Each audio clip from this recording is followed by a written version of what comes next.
कोई पकौड़ा तलने वाला आपको बोला है कि हमने अपने बेटे को पकौड़ा तलने वाला बनाएंगे? प्रधानमंत्री कहते हैं कि पकौड़ा तलना भी रोजगार है। पकौड़ा तलना भी रोजगार अगर है तो अमित शाह अपने बेटा का एक पकौड़ा का दुकान क्यों नहीं खुलवा देता है?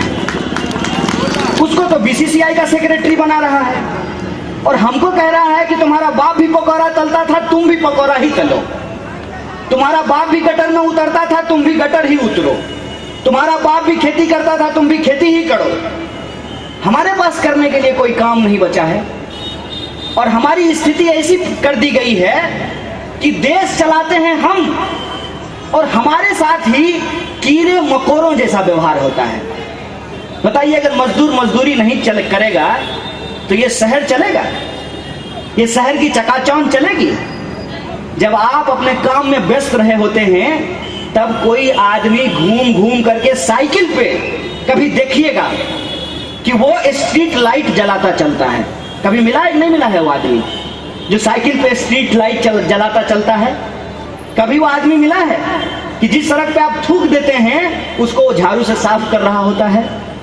कभी वो आदमी मिला है जो पब्लिक यूरिनल में आप पेशाब करके गाना गाते हुए जिंदगी को के फिक्र को धुएं में उड़ाता चला हुआ कह के निकल जाते हैं? सोचते हैं कि उसको कौन साफ करता है? इस पे विचार करके देखिएगा कैसे हमारे चेहरे गायब कर दिए गए हैं। करोड़ों लोगों के राज्य में चुनाव हो रहा है लेकिन उनका मुद्दा गायब कर दिया गया है। एक ही आदमी का फोटो दिख रहा है। सुबह उठिए, मोबाइल खोलिए, मोदी जी नमस्कार।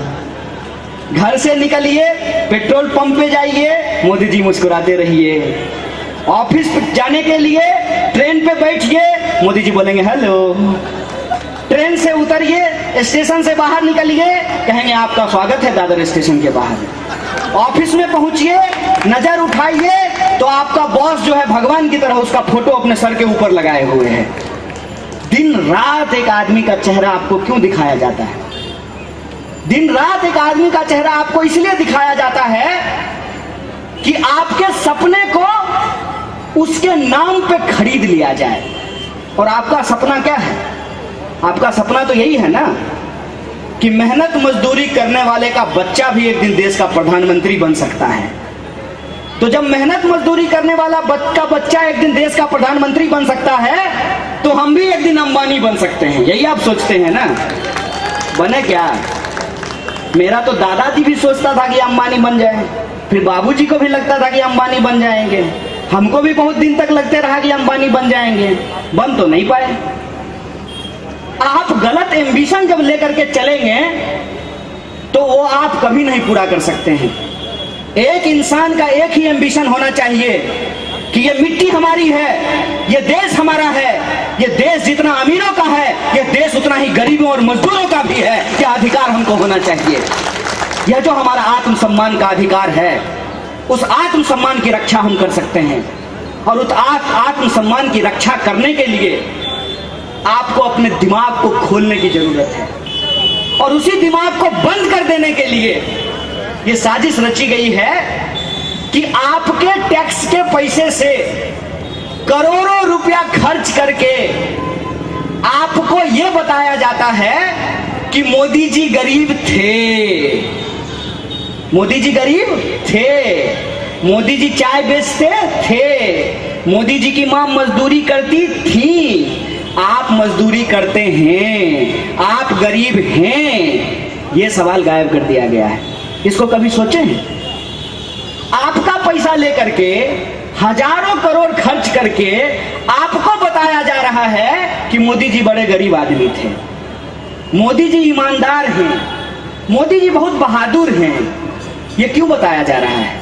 ये इसलिए बताया जा रहा है ताकि आपको ये ना पता चल सके कि इस बताने के प्रयास में बहुत कुछ छुपाने का प्रयास किया जा रहा है।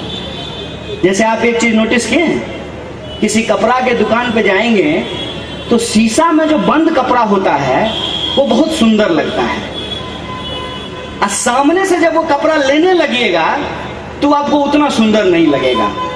तब आपको गोलमाल समझ में आएगा कि शीशा में बंद जो कपड़ा है वो दिखाने के लिए है, बेचने के लिए तो ये माल है।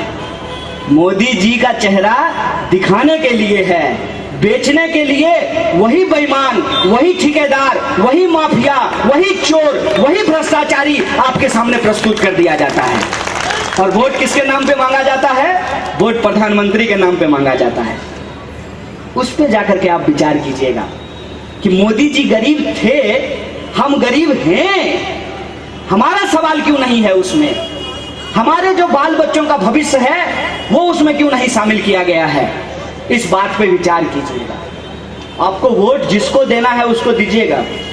मैं आपके लोकतांत्रिक अधिकार पर हमला करने नहीं आया हूं, और हमको पता है कि आप अपने तरीके से सोच करके ही वोट दीजिएगा।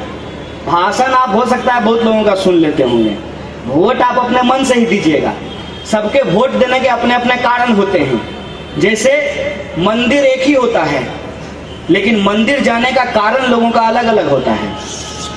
कोई जूता चुराने के लिए जाता है, बेरोजगार नौकरी मांगने के लिए जाता है, जिसकी शादी नहीं हुई है वो शादी का मन्नत मांगने के लिए जाता है। मंदिर एक ही है, मन्नत अलग अलग है, उद्देश्य अलग अलग है। उसी तरीके से चुनाव एक ही है, वोटर इतने हैं, वोटर का वोट देने का अपना अपना तरीका अलग अलग है। कोई जात के नाम पे वोट देगा, कोई धर्म के नाम पे वोट देगा, कोई पैसा लेकर के वोट दे देगा, कोई बाटली लेकर के वोट दे देगा। हम जानते हैं कि वोट आप अपने तरीके से देंगे, लेकिन बस मैं आपको एक चीज कहने के लिए आया हूं, ये आजादी इतनी सस्ती नहीं है, ये लोकतंत्र, ये जमहूरियत इतना सस्ता नहीं है। अगर आप इसको इतना सस्ता बना देंगे तो एक दिन जिंदगी जो आपकी महंगी है वो बहुत महंगी हो जाएगी। इस बात को आप समझ लीजिए। ये अधिकार जो आज आपको मिला हुआ है, ये अधिकार किसी के भीख में नहीं मिला है। आपके जो पुरखे हैं, डॉक्टर बाबा साहब भीमराव अंबेडकर, भगत सिंह, महात्मा गांधी, मौलाना अबुल कलाम आजाद, अशफाक उल्लाह खां, राम प्रसाद बिस्मिल, चंद्रशेखर आजाद, बटुकेश्वर दत्त, इन लोगों की कुर्बानियों से ये आजादी मिला है। और ये आजादी को अगर आप बचाना चाहते हैं, इस लोकतंत्र को यदि आप बचाना चाहते हैं, तो चुनाव में लोगों के मुद्दे पे आपको वोट देना पड़ेगा। आपको अपने मुद्दे पे वोट देना पड़ेगा।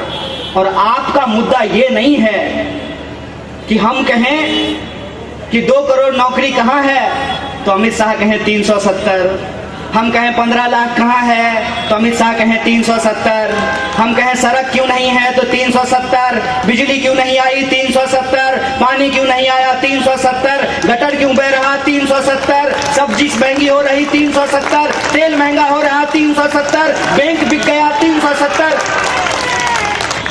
ऐसी बेईमानी, ऐसी बेईमानी, इतनी बेशर्मी ये लाते कहां से हैं? और इस बेशर्मी को यदि आप बर्दाश्त करेंगे तो इतिहास आपसे सवाल पूछेगा।